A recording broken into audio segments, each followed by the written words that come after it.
Attends, ses dents poussent en continu comme ça? Genre sans dents du haut, elles deviennent incontrôlables? Je savais pas du tout ça. Au début, j'ai cru que c'était juste mignon bizarre, mais en fait, c'est super sérieux.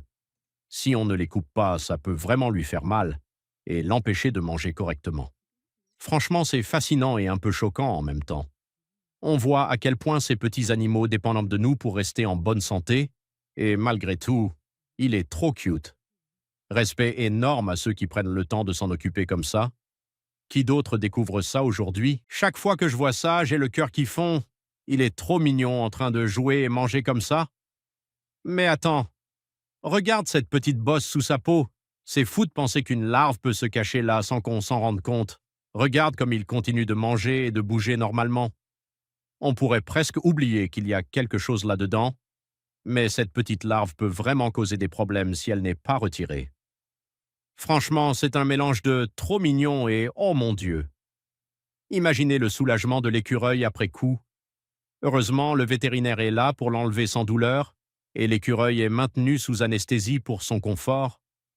Je me demande, comment le Cuterebra infecte les écureuils, et est-ce que c'est dangereux pour l'humain? C'est fascinant et un peu flippant en même temps, mais impossible de détourner les yeux. On voit à quel point ces petits animaux méritent tout notre soin et notre attention.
Tu vas halluciner, regarde bien. Toute la vie d'un oiseau, du premier jour jusqu'au grand envol. Au début, il est tout petit, fragile, les yeux fermés, complètement dépendant. Il attend la nourriture, il bouge à peine. Chaque seconde est importante. Puis les jours passent.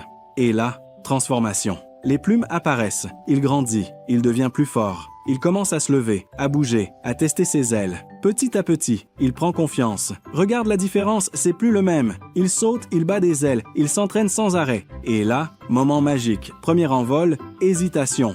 Puis il se lance, c'est la liberté totale, une nouvelle vie qui commence. Ouah, regarde bien, le huppe avec ses petits, c'est incroyable. Dès qu'ils éclosent, les parents sont en mode service total. Ils ramènent à manger non-stop, surtout des insectes pour bien nourrir les petits. Les petits ouvrent grand la bouche et les parents calculent rien. Ils bossent sans arrêt. Important à savoir, à cette phase, il faut surtout pas toucher au nid, sinon les parents peuvent en stresser et abandonner. En quelques jours seulement, les petits grandissent vite et commencent à devenir plus forts. Franchement, respect, c'est pas juste des oiseaux, c'est des parents en mission.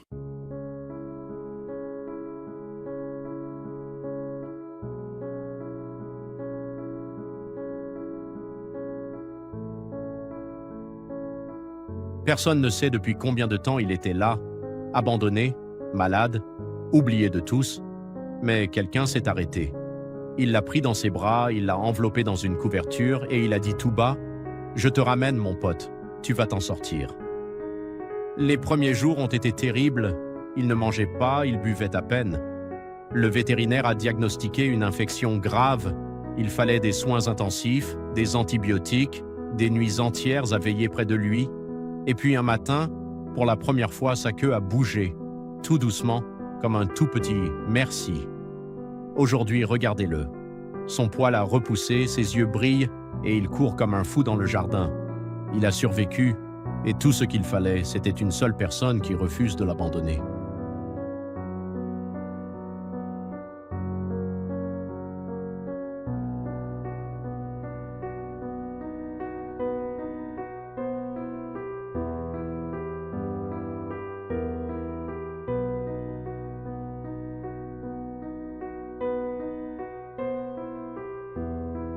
Il regarde à gauche, à droite, personne.